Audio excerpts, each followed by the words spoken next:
In this video, I'm going to give you the 5 most common mistakes I see when it comes to chipping and pitching around the greens from amateurs, and then I'm going to give you how you can fix them so you can lower your scores. Let's take a look at tip number 1. So welcome back to the channel, guys. If you are new round here, do remember to subscribe to the channel, totally free. Loads of information to help your game, just like this one, which is tip number 1, which is all to do with loft. Now, this is probably the most common mistake I see when I'm playing with friends or when I'm giving the thousands of lessons that I've given, and it comes down to this, just club selection. You've probably, if you are a regular watcher, heard me talk about this before, but if we actually just assess the chip that I have to play here, as I'm stood at my golf ball, the flag's maybe 50 paces, 40 paces up the green for me, and there's not a lot in for terms of obstacle. There's a little bit of undulation, but then it's running out, there's a tiny bit of tear. But what I see so many people do is just go straight to this club here, their most lofted one. They think, this is my chipping club, and that's what they work with. And that's going to be a huge issue, because as we actually take a look at the shot that I face here, my ball's only a couple of paces off the green. I've maybe got 15 yards up to the flag, but I've actually not got much of an obstacle up in front of me. That leads to a problem. If I don't strike this lofted club very well, because of all the loft that is on it, this ball's wanting to go up in the air, it's not wanting to come out flat and run. So if I don't get that perfect contact, because it's going more up, it's not going to generate the distance I need to get all the way up to my desired target. Now, if I just hit one here for you, and if I don't catch this, even as I stand over this now, and like I say, this is something that I've seen thousands of times happen when I am giving lessons. If I don't make the perfect contact on this shot, I mean, I've hit an pretty decent one there, pretty decent. I probably could stand here and not hit many better shots than that, but even so, I've actually got about 7 or 8 feet there, and like I say, I've hit a pretty good contact. If I didn't get that good contact at that point, that ball would have only got halfway. So when we think of loft and when we think of our club selection, I always want to try and encourage students to try and roll the ball a little bit more, because if I were to roll the ball up to the flag, if I had a ball in my hand like so, I would find it pretty easy. I could stand here and just think, right, get it flat, get it rolling. Doesn't require me to get it up onto the green. And even there, first time inside the shot that I've hit with my 60-degree wedge, and that was me just rolling it up. So when we equate that back to club selection, I want to try and pick a club now, maybe something like my 8-iron, depending on the undulation, maybe something like a wedge, that is going to get me rolling the ball a little bit quicker and actually giving me a little bit of leeway when it comes to that strike. Because if I don't get it perfect, I'm not going to hit the perfect shot, and I'm not going to get the perfect result. As where if I don't quite get this one, even because it's rolling, I'm actually going to end up with a pretty decent result. So a little less loft and just get that ball rolling. And that one, I actually fatted that. I caught it fat, and I've actually hit it closer. That's brilliant. I've hit it, well, pretty much identical, and it was a terrible strike, as where I've hit a worldie with my 60, a fat one with my 8-iron, and I've ended up in the same place. So be aware in tip number 1 about that club selection. Don't just straight away go for loft, loft, loft. Have a look if you can get that ball rolling. Second tip is all to do with the lie of the golf ball. Now, the 2 lies that you can see here are very different. We're basically a yard apart. We are in the semi-rough, and these now are something where I see a lot of people just think that the way the ball is going to come out will be very much the same. Now, it's going to be very different for these 2 lies, because what's going to happen in lie number 1, where the thick rough is, there's going to be a lot of grass trapped in between the golf club and the golf ball, in between the face. So it's going to almost act as like a cushion. So it's not going to come out as much speed. It's not going to come out as high. It's not going to come out as skinny as it would do as maybe number 1, or even if we found ourselves on the fairway. But what I see a lot of amateurs doing is acting as if a fairway ball, a deep rough ball, and a semi-rough ball are all the same. So as I try and play shot number 1, I would maybe address it as I would do on the fairway, or I would do out of a little bit of light rough. But we've got to try and adapt ourselves to the lie, because something like this, where it is that thick rough, I can't really now expect any spin on this golf ball. I can't expect it to come out super high unless I try and play for that. It's going to come out flat, it's going to come out running, it's going to come out hotter a little bit. So we've got to just try and allow ourselves to adapt to each condition that we find ourselves in. So when you are coming up to a ball, maybe just assess how it is sitting, because like I say, fairway to deep rough to light rough are all going to be very different, and as we can see here from these two shots, I'm going to have to try and play them a little bit differently. When the ball's in this deep rough, I'm going to move the ball back in my stance ever so slightly so I can trap it a little bit more, get ever so slightly steeper, get down to the bottom of the golf ball. I'm going to allow for my landing target to be a bit closer to me because it's going to have that added lack of spin in there. So as I do this, then I'm going to play a different shot as I will do to the one that's just in the semi-rough, lying a little bit better. So it comes out flatter, it's running up towards the flag, and you can see I've taken a bit of a divot there, as where with our secondary ball that's actually sitting pretty nice. I know I can maybe get a little bit shallower on this one so I can play a little bit more centre of the stance, maybe even forwards if I want to throw it a little bit higher. I know it's going to come out softer. I know it's going to maybe have a little bit more spin on it. I'm not going to have to hit down on it as much, so I shouldn't take as much of a divot. And as you see there, pops higher, stops a little quicker, all because of how the club is going to interact with the golf ball when it's lying on the grass now. So be very aware of that. Not every shot is going to play the same depending on where it's lying around the green. Allow for it and adapt to the shot that you see as you get round the greens. Tip number 3 feeds in nicely from tip number 2, and that is actually having a plan of what we're about to do. I think, you know, the old saying of if you don't prepare and plan, you're probably preparing to fail. And a lot of times I see golfers miss the green, either short, long, left, right, whatever it may be, and they just walk up to the golf ball. They see the flag as the end destination of where their golf ball should be.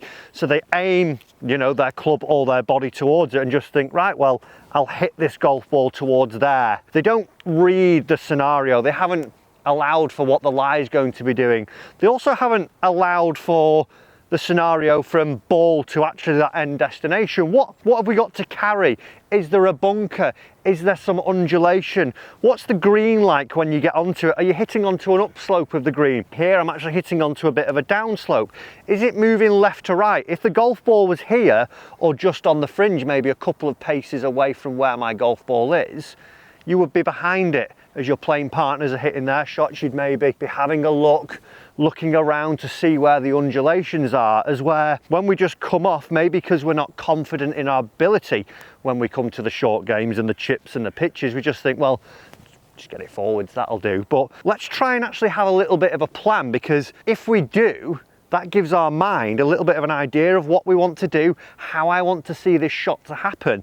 And I've probably got a chance of actually hitting a better golf shot then. So when you get into these shots, have a look at the lie, have a look at what lies between you and that flag. Is it that as you're doing this, you want to maybe hit a low shot? Do you want to hit a high shot? How do you want to see that ball going towards the flag? Is it carrying all the way? Is it stopping? Is it running? So just get a little bit more of a plan when we are playing these shots, and then from there we should have an idea of actually how we want to execute a good shot. So for me, I want to play a little bit more of a running shot. I can be a little bit aggressive because it's a little bit slower, this one, even though it is a little bit downhill. I've got loft because I want to lift it over this initial little bit of fringe. So I've now got an idea that I'm going to land it a couple of inches onto the green and I'm going to let it run out from there. I've got a pretty good idea and I'm feeling confident now. And I tell you what, go on then, do it for the video. Oh!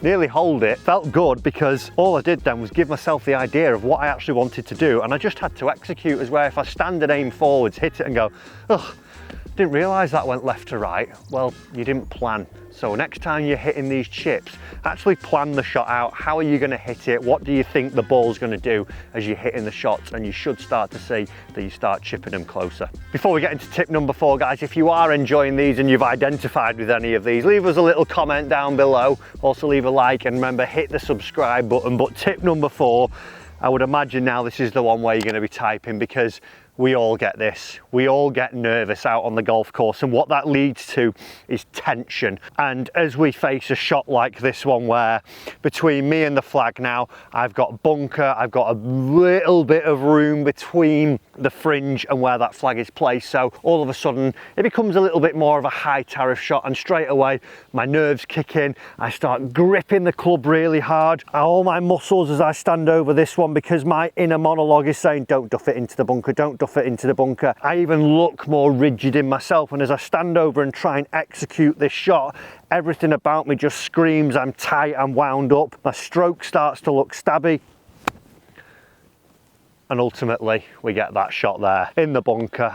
I knew I was going to do it. That's always what follows generally that shot. But what we need to try and do, in a bit like having a plan, we need to remind ourselves, you know, A, it's only a game, but we need to remind ourselves to release the tension, let it go a little bit. I actually was lucky enough years ago to have a lesson with David Pells, who coached Mickelson and loads of great other players. And one big takeaway that still stands with me, probably 10 years on now, my lesson was the grip pressure. And he said to me, I can see that you're nervous. And at the time I was struggling quite badly with my chipping, almost felt a little bit yippy. He said, like, the whites of your fingers, you look like you're trying to squeeze the steel out of the golf club. You're really trying to strangle it. And he said, just let it go, almost feel like it's going to fall out of your hands. Really just get light on the golf club. And what that allowed me to do was really feel where the club head was. So if you are a player who gets nervous and you're feeling tight over these chips, you don't enjoy your short game shots, just as you stand over it and you're feeling yourself, just try and be aware of how hard you are squeezing that grip. Because if you can feel yourself on a scale of 1 to 10, 1 being the lightest, 10 being the hardest, you can feel yourself anywhere above 7, 8, we need to get you back down to sort of 1 or 2. So as you stand over and as you're having your practice swings, just try in your practice swings, just see if you can grip it at 1 and 2. And what you'll start to feel is really loose. You'll really start to feel the head of the golf club, and you'll actually feel yourself like those nerves are slipping away. I don't want you focusing on duffing this golf ball into the bunker. I want you focused solely on actually how hard you're gripping this golf club. To caveat it, you will actually have to go and practice this, because you're not just going to come out here, face this shot, grip it a little bit lighter and hit the world's best shot. It's going to take some time at the driving range on the chipping green, but let's see if you can just start to actually just feel that club, feel a little bit less tension in those hands, feel it nice and light and soft. And as you're over this golf ball, go through your normal routine of getting a good setup, picking where you want to land it, but let's just focus on tension as we stand over it. Let's see if we can stand here and think, right, let's let this flow, let's try and keep that light grip, and as we do it, as we go through, we can start to actually just chip them off, go in the hole. Oh, not bad. And even there, it was flowy, it looked like a different stroke. So tip number 4, try and get some tension out of those chips. Like I say, it's going to require time and practice, but just try and aim to be round 2 or 3 on the scale when we're holding our golf clubs. The 5th and final tip is all to do with pitching now. This is where we're getting those longer shots where we're maybe advancing 30 yards to the green, and we're requiring a bit more speed, we're requiring a bit more of a fuller setup. And that's where I see a lot of people really struggle, because A, we get into, again, having too much loft. So I see a lot of full swings from this distance, but what I also see is what I would class as a full setup. So on a pitch here where my flag's actually only 35 yards away from me here, I see someone with a 60-degree wedge and they're almost full swinging it, and what they do is take the full setup. So I see them almost standing to a wedge as if they're about to hit a 7-iron. So we see quite a wide stance, we see the weight pretty even, and then as we go through, I actually see people transfer the weight into the backside and then have this big drive, and then the brain says, hold on a minute, we're only 35 yards away. Let's try and quit on the way down, and then we don't actually have the swing that matches the distance. So what I want you to try and do is actually set up a lot better and try and figure out, you know, a smaller setup, how we're going to pitch, and then some swings that can work for you. I've done other videos about mastering points in your swing for certain distances, but what I would want you to try and focus on a little bit more is that as I'm hitting this shot here, it's not all about that spin. We see it on the tour, but what we want to try and do again is get it rolling a bit like a putt, so it might not require loads of loft. So it doesn't require loads of speed, which means it doesn't require a full setup. What I want to try and do is make a bit more of a smaller setup here, so my feet are going to come closer together, The ball's going to be played around that centre depending on the shot I'm trying to hit, but for a pretty standard pitch off the fairway, it's going to be just in front of centre. But from there then, what I want to try and do is get my weight into that front foot, maybe about 65%, because what I want to do then is feel like I'm working around this front leg. I don't want to be moving off it, then going back into it and pulling out. What I want to try and do is feel like my arms and my torso are connected and I'm working around this front leg here. As you can see on the camera facing forwards, I'm staying there and I'm just looking like a small version of my golf swing. I'm not looking like I'm about to hit my 7-iron and then try and stop to take that distance off. So when we get into our pitching setups, let's not get into that full setup and then try and change the speed on the way down and stop short and cut off our swings. Let's just start a little bit smaller and then just make some smaller swings. And then we can work round, and actually once we've got some practice and we're getting good strikes here, then we can start to gauge our distances and work back from there. So slightly smaller setup, that weight 65% in the front, and then I'm going to work around it and I'm going to try and hit that shot that's going to run out a bit like a putt. And that is nicely clipped and it's just tracking up towards my flag. And there we go. It didn't look at any point like I had to slam on the brakes to try and get the distance corrected because of that big swing and that big full setup. 5 tips there that I keep seeing again and again out on the golf course that amateurs are making. If you can just follow those and try and correct a couple of them, you're going to start to see that your scores are getting lower. Guys, I hope that helps you, and share it around as well with someone who's struggling with their short game as well. Remember to subscribe and we'll see you in another lesson very soon.